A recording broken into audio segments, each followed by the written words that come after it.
change this up. All right. Most memorable moment on stage, good or bad? You choose. Most memorable. Or one of each. Oh, one of the highlights is I think was it the Kamaka 100 in Japan? Mm.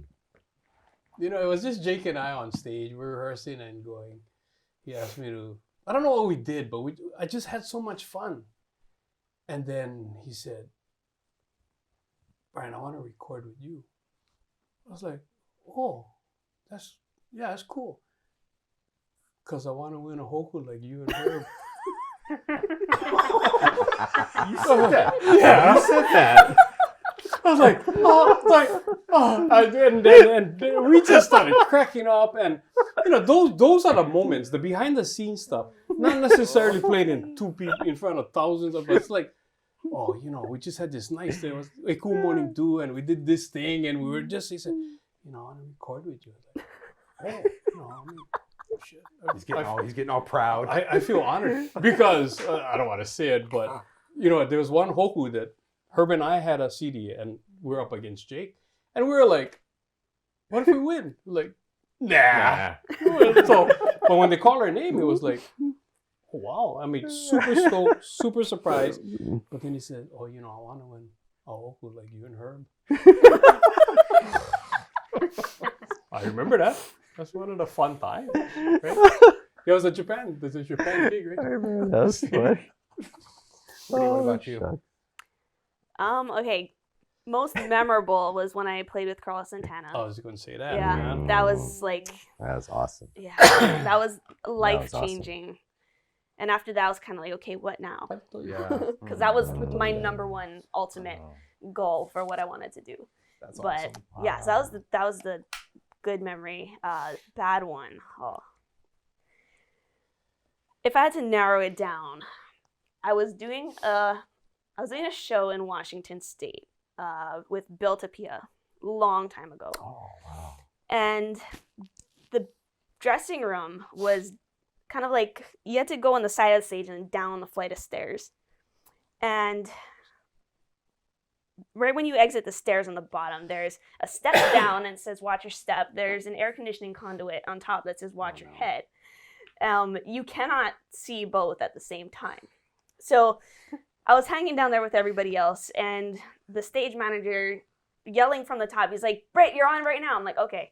So I start running, looking at the floor to watch my step, forgetting to watch my head. And my forehead just went straight into the air conditioning conduit. Oh. And it made such a loud noise that the audience gasped. And so Oh my. all I remember was running up the stairs, Wow. and I don't remember my performance at all. I remember being very dizzy, having a very bad headache. I don't remember That's concussion. anything. Obviously, you didn't cut That's yourself. concussion. Gosh. Yeah. Did it cut? Oh, no, I No, didn't. you No, I didn't didn't. cut Okay. myself. No. Thankfully, but yeah, Wow. I don't remember. I don't remember Oh my anything of that goodness. performance. I never had Wow. that problem. Watch You gotta look, watch your feet. Herb just gotta watch his feet. Herb don't have to look up. Herb's got to just watch his feet. Yeah, I just gotta watch my feet. I never had that problem. Oh my Oh, goodness. man. Jake, what about you? You've got to. I mean, this is probably you got to have a lot of memorable moments. Oh. Yeah, I think for me the one of the moments that really stuck out for me was speaking of the Hokus, was the first year, you know, we went to the Nahoku Hanohano Awards, and with my first band with John and Lopaka, and we won our first Hoku. I remember that. I got so emotional, and Everyone. Everyone. Yeah. Yes, we all remember. but yeah, that was because that was the moment that I realized that, yeah, this is something I want to do for the rest of my life, is make That's music. cool. Yeah. And to have been supported, you know, by all of our, you know, mentors and heroes. And that was like, I mean, I couldn't believe it. It was incredible. And then my family was there, and my mom and dad were there. That was the first time my mom seen our group perform. Wow, Really? was at the there. Hokus, yeah. Wow. Yeah, we got asked to perform at the Hokus too. So yeah, 'cause my mom was always working, and so it was really tough for her to come to our shows. But yeah, that was a special night. Yeah, that was. Amane, what about you? Well, it's just funny with Jake bringing that up, and I just always remember, like, he was my teacher at the time, and just seeing him on the Hokus, and it was so funny how, like, the first 3 Hokus that you guys won, you were so emotional, like, you couldn't, like, speak, and it was just so touching, but also that's just, oh, there's Jake, and you were just so emotional to it, and then by the 6th time, like by the 6th Hoku, you're like, I'm good, you guys. I'm good. Thank you so much. And that was just a special night for me too. Seeing like your emotional, or the way that you handled that, was really fun to watch. But for a memorable performance for me was yet again, I keep bringing up this whole On King Chinatown space where I played for the first time. It was an open mic. So anyone came up, and so I played for the first time, and it just really reignited me as an artist. Like, this is the place that I can find myself, find my artistic voice again. And so it was a small place, like maybe 30 people there. Hippies, everyone. There was like no shoes anywhere. Everyone was just feeling the music. And so that was just a special performance for me. Like, okay, I can do this for the future. This place I can find myself as an artist. So that for me was, I guess, the most memorable performance for me. That's awesome. I love that. It's not necessarily like some big theater or, I mean, that's cool that hit you and touched you that much. Awesome. Yeah. I love it. All right, Andrew, if you could collaborate with any artist, living or not, who would it be and why? And we're not sitting here. We're just. Yes, and I'm sorry, you have to say. Excluding folks in this room. Okay. Yeah, you do have to exclude folks in this room because I know how that'll go. I'm just gonna head that one off right now. Let's see. I mean, honestly, I would have to say John Mayer. I've been a fan since I was about 9 years old, and he's just so diverse with his songwriting and just his ideas. Electric player, acoustic songwriter, and I learned a lot of his stuff on ukulele. So that'd probably be my dream matchup.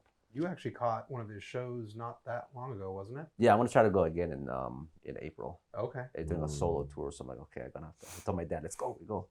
So we'll see. Awesome. Yeah. Brittany. Charlie Puth. Yeah, his production style, just like the way that he crafts a song, is so innovative and just like musical genius. And yeah, I would love to work on a song with him. What about you, Brian? I was thinking about this, and I would love to play with Otto-san.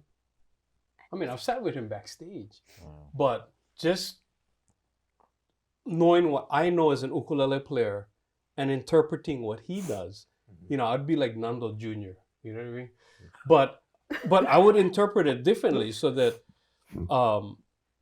I think that'd be kind of cool. Yeah, I would. Mm-hmm. For sure. Should we call you Baby Swan? Baby Swan. Baby Swan. Baby Swan. Black Swan. Oh no. I thought you was my neighbor. Oh, Or no. not. I didn't know that. 5 houses away. Oh, yeah? Nando. Oh, Yeah. wow. But anyway, I mean, if you're asking me now, yeah, Yeah. it would be cool to interpret and take what I know as an ukulele player now to do something with Otto-san. Because I played with Eddie, but on stage and just playing. But with Otto-san, I just thought about that. That'd be kind of cool. I mean, I get to play with Herb. That's close. But to actually play with Otto-san, that'd be cool, man. Jake, I didn't have you on this one, but I'd love to actually, you just came off of a huge collaboration album with some insane artists. Oh. But, thinking about either folks you didn't get a chance to, or someone that you never would get the chance to because they passed? But anybody comes to mind for you? Well, Brian, so I can win another Hoku. Yeah, okay. No, well, actually, No, yeah. we I did mean, play together. but actually, yeah. Brian took mine too, because I mean that was always and Herb knows this too. But yeah, but Ota-san, because he was my biggest inspiration for playing the ukulele. So yeah, I wish I had the opportunity, to had recorded that, back in the day. But yeah, but I think, of course, I probably would have been too intimidated. Yeah, me too. I don't think I would have been able to play. Jake, yeah, we just played Herb. Even Herb intimidates me, No, I don't. Me too. because I never know if he's Gosh. happy or You angry. know, what you think, Herb? Yeah. You never know if you're doing good or bad. And you can never tell when he's joking too. Yeah, that's another. He always tells me that. I just, Like, okay, so when Nue was rehearsing and recording and stuff like that, right? Oh, no, Uh-huh. So he sorry, came, check us out. Da, da, da. So we're playing. There's 3 ukulele, baritone, bass, and so we're playing. He says, "So what do you think, Herb?" He looks at us. That's unique. He didn't say good. He just said, "That's unique." So we look at each other and we just start laughing. So that's the buzzword with all of us. Yeah, whenever Herb says it's unique, then it's unique. Unique. And no smile. No smile. No, but they have 3 musicians that play uke bass and a baritone ukulele and a tenor ukulele, and they sing Hawaiian music with a jazzy arrangements and with their vocal harmonies. That's unique to me, but that makes them special at the same time. Well, you It never might told be us what- that before. I can't tell you that You never because told your us head that. people. he gets So we're big. here. Oh no, but there was one point in the recording. Herb was playing stuff, and I think Holly told you, I think like your dad. No, just to step outside the box and not sound like Herb Jr. But how would he interpret how his dad would play on RCD? You know what I told Holly? Well, call my dad. Yeah. No, but if you listen to the stuff he did, it was outside the box for you. Yeah, and we appreciated that. Jake. No, actually, I'm going to pick Brittany because I know what Jake's going to answer right away. Favorite wood combo on an ukulele?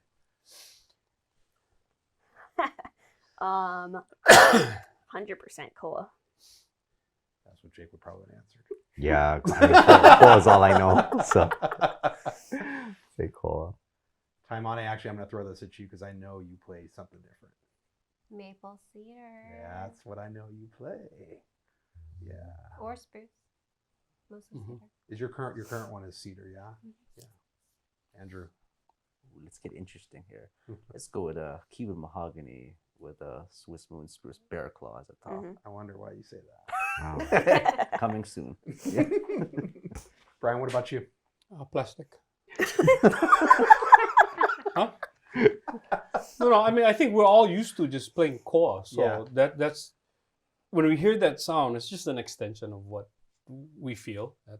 Sure. I mean, I have koa, I have spruce top koa, I have African blackwood, redwood. So, and they're all unique sounds. Unique. I was waiting for you because they're all unique sounds. Yeah. And But special. And special.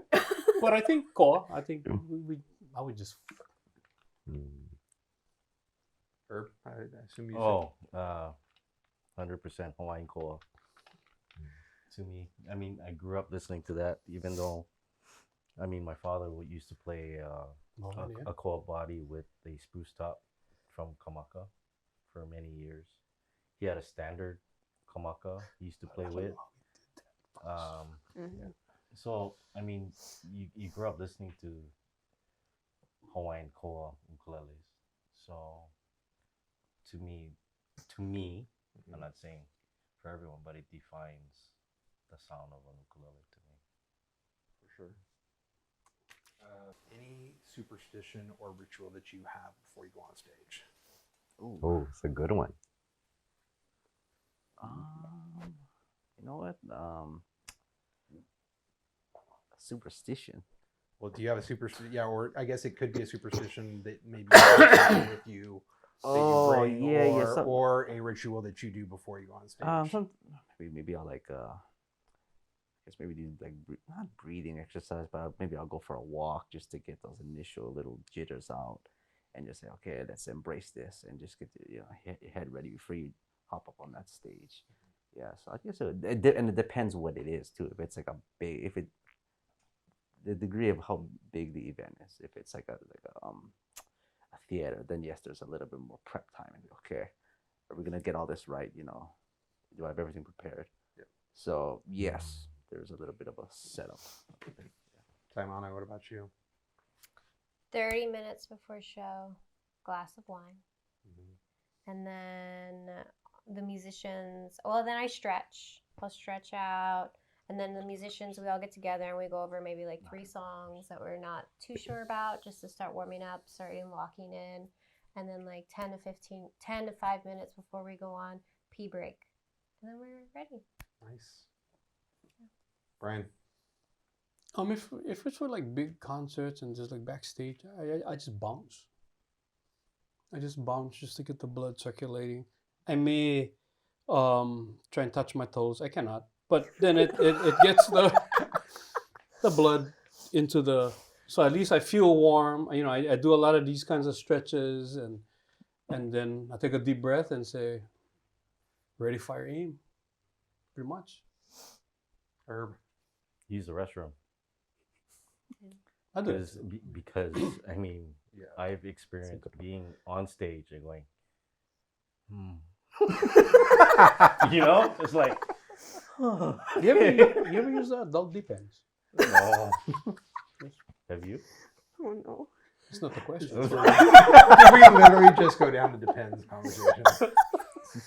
That's why they're sitting in the back. Yeah. Peanut gallery I'll back go back there. and you guys go. Now we know why Herb refused to sit on the couch.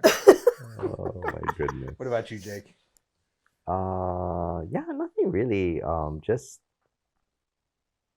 I'm usually just playing backstage until it's time to. There's got to be Go on, something go. that you and Jackson do before you hit the stage. Um, At least I was gonna say. fist bumps. Well, we know they do that on stage. Yeah, that's like post song. Do you throw rings like on antlers? No, I think the main thing is we just try to. I think I don't know. I don't. Well, this is not really a ritual or anything, but one thing I discovered recently is because like how when you have to perform and if it's like cold backstage and your fingers get really cold, your hands get cold, and so you run it under hot water, or you try to do everything to warm it up because it's so hard to play right when your hands are cold. So last year on tour, my oldest son is really he's into basketball now. So, and I don't know anything about basketball. So I took a basketball with me on the road.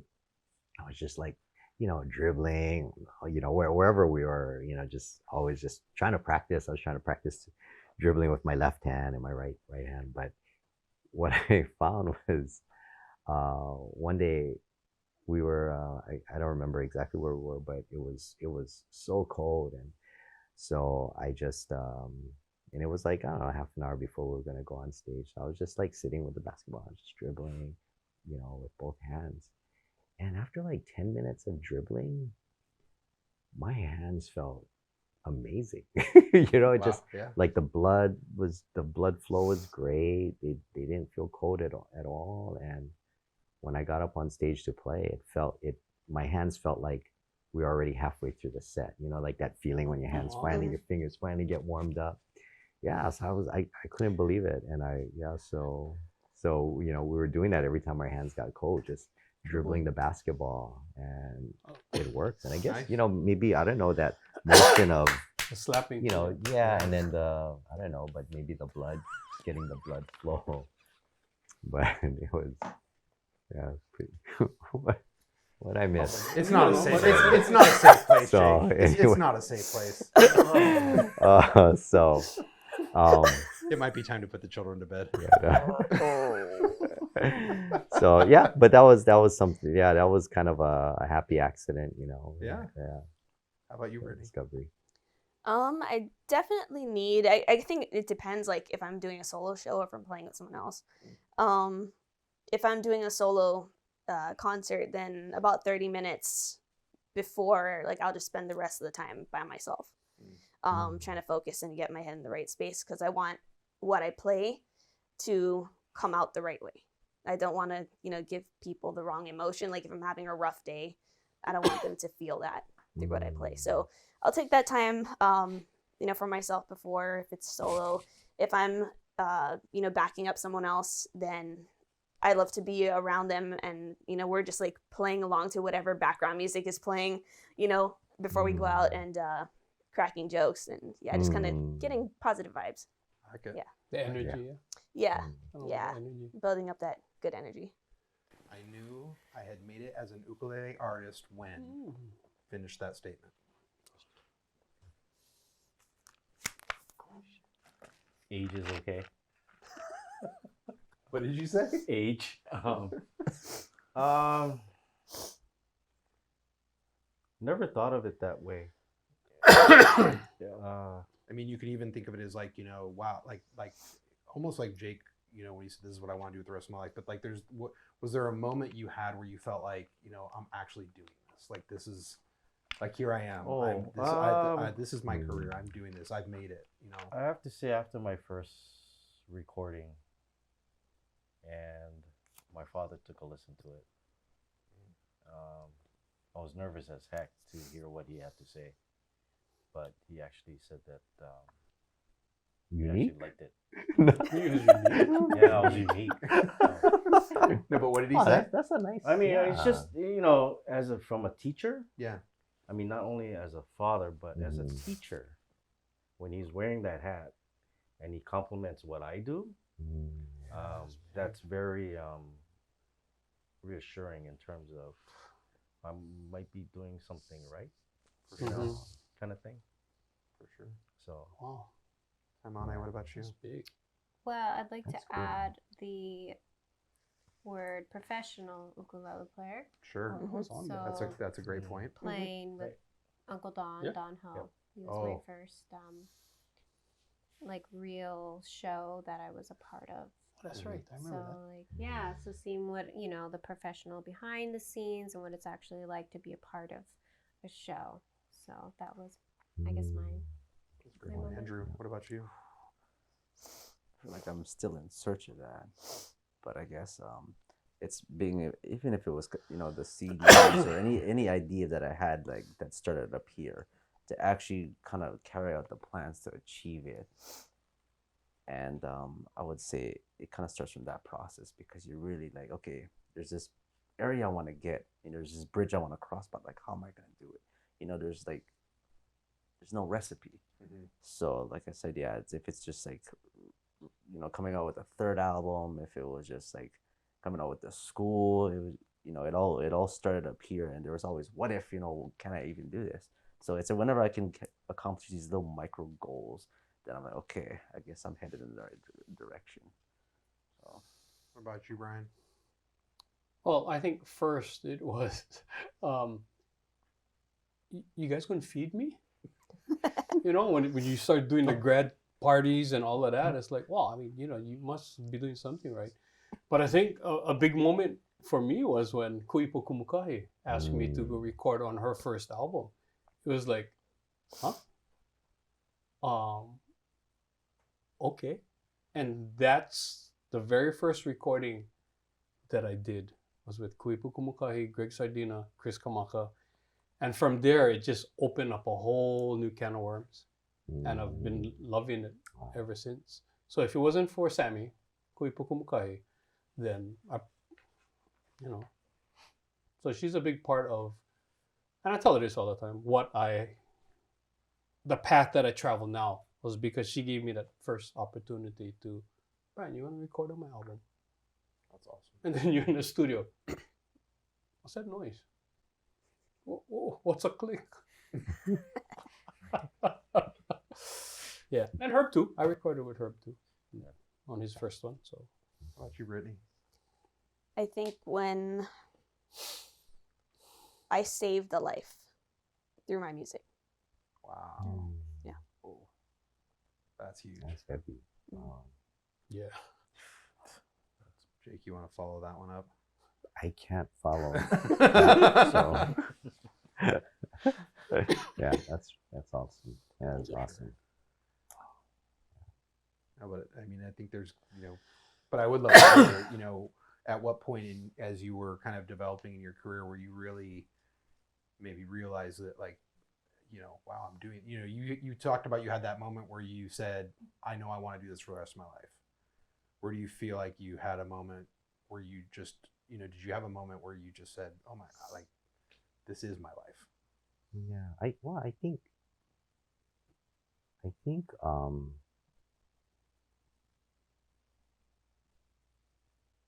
once you start having people kind of believe in what you're doing, and then there's a little bit of that pressure, like, oh, can't let them down, and whether it's managers or promoters or mentors, teachers, whoever. I mean, that's how it was for me. Once I started getting that support, then it was like, you want to make everyone proud, and you want to try to do your best all the time. So I think when you do that, there's a seriousness, that kind of comes with it. You take it a lot more seriously, and yeah. So I guess at whatever point I realized that there were people really backing us, and that was when I had my very first band. So. That's awesome. Because in the beginning, it's only you that believe in yourself. So when you start getting that reinforcement, then it is like, oh, I am affecting people's lives with what I do and the passion. Mm-hmm. And it just helps reinforce that belief when other people believe in what you do as well. Yeah. So. But sometimes even people started believing in us before we started believing in ourselves too, right? So it's kind of that we're so grateful for people Those like were that who the coffee shop days. Yeah, coffee shop days. Shirt and poolside. Yeah, that's right. So to wrap things up, looking forward, I'm gonna stick with you and start with you, Jake. Okay. What's the next big thing you've got coming up this year? It could be this year or over the next year, but yeah, I think I mean, I'm just excited that where things are opening up again, and we're having the opportunities to tour and to record music again, and play. I mean, I feel like we're I'm starting to feel creative again, so it's kind of it's a really nice feeling. And you're about to head back on the road again. Yeah. Mm-hmm. Any exciting new places you're going, or you traveling internationally on this leg of your tour? Not on this leg, but later on in the year, for sure. But yeah, it's always exciting. I mean, I don't know. I just love every opportunity, to play. It's just,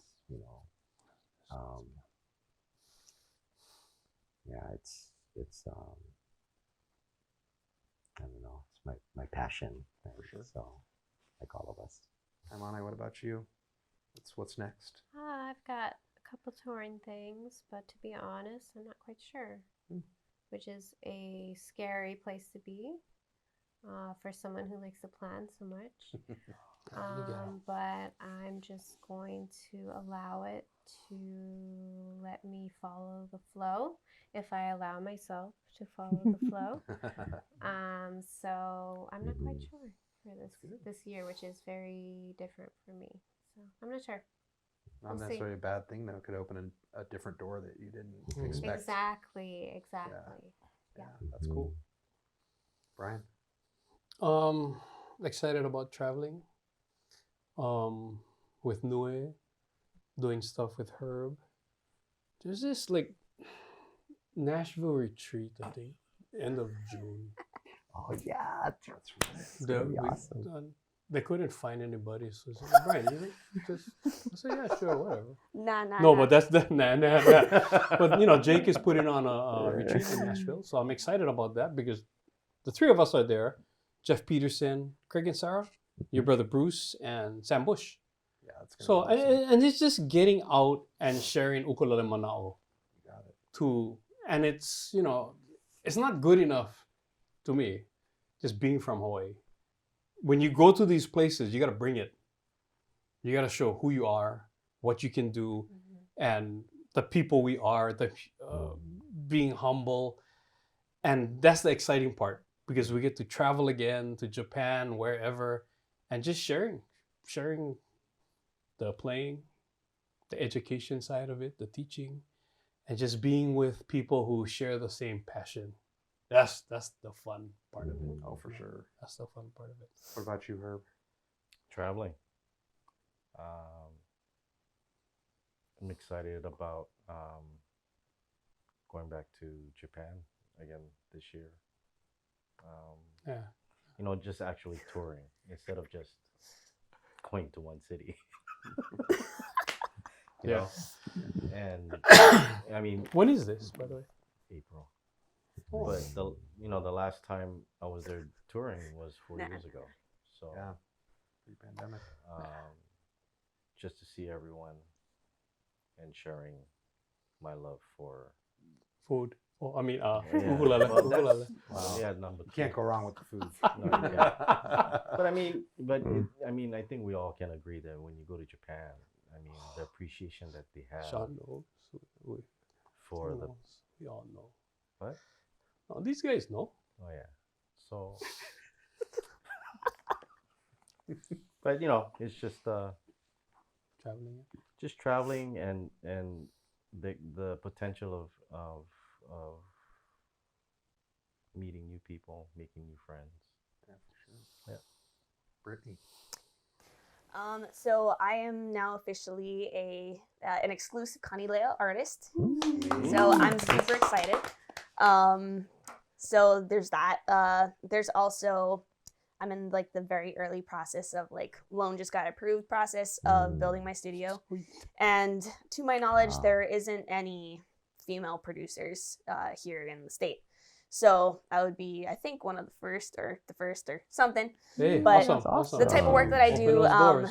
yeah, for sure. I have so much fun, like just producing music for other people and writing with other people. So I've been, building a catalog for Sync, writing with other artists for Sync and for their releases as well. And I think for me, like just since this is kind of like a relatively new process, like within the last 10 years, having compliments from like Kendrick Lamar's producers and Bruno Mars producers about the work that I do is like, okay, I know I'm on the right track here. So That's awesome. Yeah. That's cool. Yeah. Now I so know why cool. you're Thank geeking you. out at all the equipment. Oh, yeah. earlier. Yeah. Now I get it. I'll never pass up a chance to geek out at tech stuff. For sure. Yeah.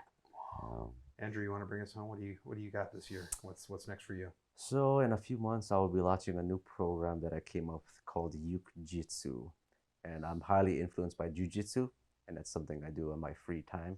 So I figured, how do I implement that with students? So it's going to be like a group of 10 people. It's going to be 4 levels. And when you get promoted, you'll get a ukulele strap, blue, purple, brown, and black versus Nice. a belt. And so far, you're in there. You guys have been Oh, it's kinda making cool. tremendous progress and, developing your musical awareness, your ear training, your core vocabulary, and those are things I can't wait to start helping people with. That's unique. Yeah, coming soon. Awesome. That's awesome. That's cool. Yeah, I want to join. I think he's black belt already. But The that's learning coming never soon. stops. Yeah. The learning Yeah. never stops. Oh yes, Never. yeah. Yeah. I thought I was going to call Al Canopin.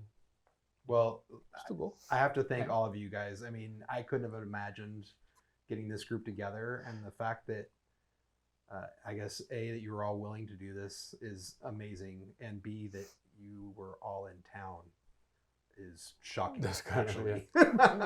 I mean, it is shocking the group that we have here that was all in town and that you guys were willing to make the time. I really appreciate it, and I know that the people that watch this will greatly appreciate this, because this is not stuff that you can find on your websites. This is not stuff that you can find probably in YouTube conversations. This is or fly on the whatever. wall stuff, man. What's that? This is fly on the wall stuff. Yeah, I mean, You know? and that's the goal of what I'm trying to do with this is help people learn more about you guys. You know, Yeah, we appreciate you're it, man. We influencing appreciate so many it. people. But you know, they see what they just see what they see on the stage or that they hear on the album. They don't, you know, get to know, you know, who you are and that you, even people that are trying to be artists, that you've all gone through the same things that they're going through, or that they're trying to do. You know, or you know, they assume that it's easy because you guys are all rock stars in what you do, so it must have just come easy for you guys. And to hear that, you know, you've all, you know, had to pound through obstacles and faced adversity and all that kind of stuff, and you know, or the fact that you do it and remind yourself because you have fun with it, that having fun is a core key piece. Otherwise, why do we do this? So thank you guys so much. No, thank you you. for Thank having you. me. And Thanks, you know, Mike, yeah. being the first of your video cast is, you know, greatly appreciated. But you know, I can speak for this. This is only a small sampling of what's out there as far as the players, the experiences, and we just appreciate that you've asked us to be the first one. You know, because yeah, there's people before and after us, and our contemporaries that all have stuff to say and share. And thank you. Thanks, Mike. Yeah. I want to add Thank one you. thing. I wanted to thank all of you guys too for, you know, being a part of this ukulele journey and, you know, paving a bigger path for this instrument. And yeah, I just want to thank all of you guys for your creativity Oh, and thank you. input into this wonderful thing as well. 100%. It's about sharing. Yeah. You know, and that's what we do. Share and borrow and just take the instrument where it hasn't been taken before, but remembering the past in doing it. As long as it's unique. As long as it's unique. Thanks, Herb.